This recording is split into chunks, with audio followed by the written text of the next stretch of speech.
So this is just We the People News. One more time at it. Okay.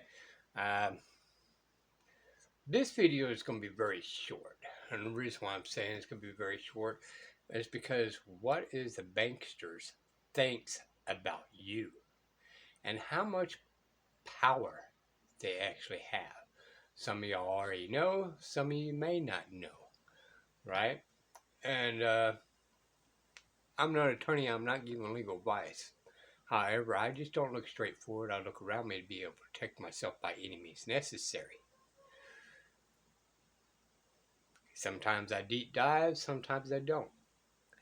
And I'm just sharing this video with y'all, but to still help me remember what my research led me to believe. Okay? But we think we have, when we vote and all that kind of stuff, we're voting for people to go in there and bend to our will, when they are, in fact, conditioning you to bend to their will. All right. So there's going to be a couple of cases I'm going to bring up later in the future. But let's start off with this and see where we stand today. All right.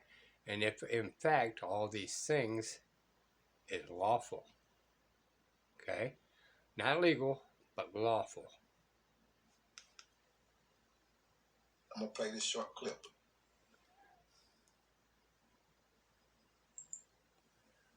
This will inevitably reap us huge.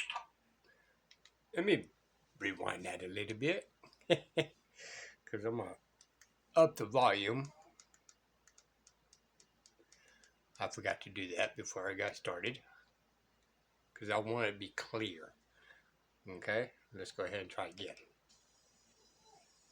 I'm going to play this short clip.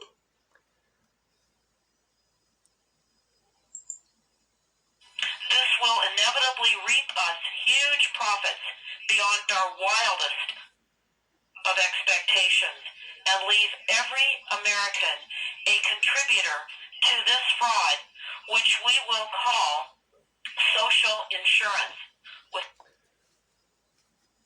Without realizing it, every American will. So, to give you notice, right? These is the literature of what this lady is reading from these people right here. The banksters that really started all this, and really what they actually did is cause us harm by way of trespass, creating their safeguard for themselves, but turned us all into slaves. Insure us for any loss we may incur, and in this manner, every American will unknowingly be our servant, however begrudgingly. The people will become helpless without any hope for their redemption, and we will employ the high office of the president as our dummy. They're going to employ the high office, the president, people. So when you think you are voting for them to uphold your rights, are you really? Are they bound to the Federal Reserve, which is a private bank? And if it's a private bank, who owns that private bank? Corporation to foment this plot against America. Having established plausible deniability, even if people become enlightened that they had a remedy and pursued it, the attorneys, judges, and legislators could claim that they did not understand the people's claims. So then think about that. Attorney, judges, and all that did not understand the claims, right? And possible liability. What's this qualified immunity for officers? Absolute immunity for judges? You know, because the judges do not have authority to create a document for self-protection. They have zero constitutional authority to do so, and they have zero rights to do so, where you cannot get remedy of trespassing upon you. If the technical requirements for achieving it were not followed pursuant to statutory requirements.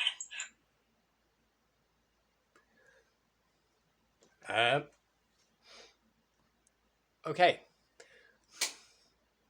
To statutory requirements, y'all. But statutes do not apply to us. The bankster just said they're going to trick us about this. Right? And I'm going to do a video on this. Now, he's Rick, he fights child support and all that kind of stuff.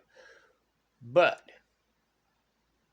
Marbury versus Madison, even though it says Constitution is null and void and all that, but that's where the judges gave confiscated unconstitutionally, and I'm not a lawyer and I'm not giving legal advice, it's just what I am led to believe,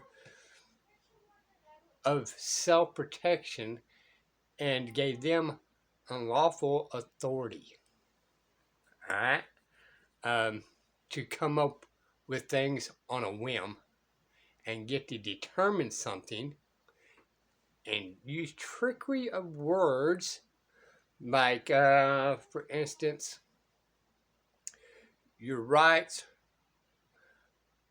is not inalienable, all right? It's not unlimited, is what the courts say, right? You have rights, but it's limited. Well, excuse me, judges, you do not have that authority unless there's a victim. All right, let's go with the First Amendment. Everybody knows the can't scream fire in the building, right? Wait a minute. Why can't you? Well, because there may be chaos. They're reading in the future, and they started doing these court cases by minority reports, right? Reading in the future for your safety. But if you go ahead and pick this, safety before liberty, then we don't deserve either one, right? So if I say fire in the movie theater, which is my First Amendment right, everybody sits in that room and still watches that movie that has not become a victim. My First Amendment stands as true, because that's my right of the First Amendment, right? Now, if everybody runs out, then that becomes victims. But remember, in order to be a true crime, there must be a victim first. All right? That's the whole deal. There's got to be a victim first. So, is it very smart of you to yell fire in the building? No. Because, like the courts or anybody else said, there may be a victim and you're going to be held reliable for that. Right? So you don't want to take that chance. However, the First Amendment still stands. If there's no victim, then I can, in fact, yell out, fire in the building. And I would have to suffer my consequences once there is an injured party. But my First Amendment does not end before the victim. It's up to the victim.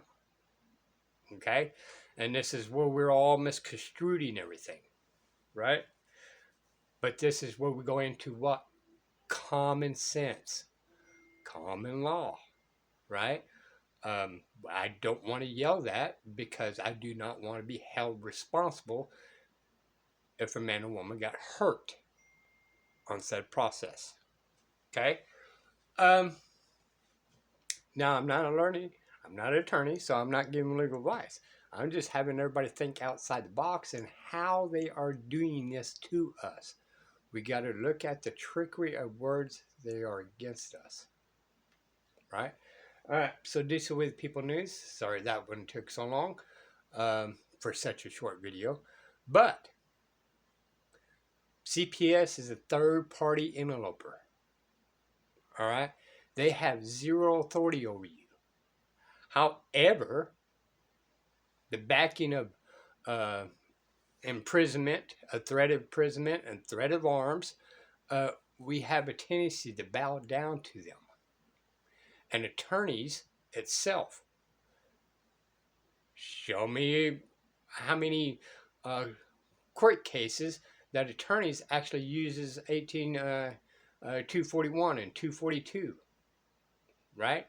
Conspiring against you and all that kind of stuff, right? So the attorneys are not technically helping you of putting these officers or judges in compliance. They're just saying, hey, you're going to get, $100,000, but the officer's going to be set free even though you got your leg blown off. Just saying, people. Look at the words. Look at what they're doing. Think outside the box. Right? Never look straight forward. Always look around you. Be able to protect yourself by any means necessary. Bye, y'all.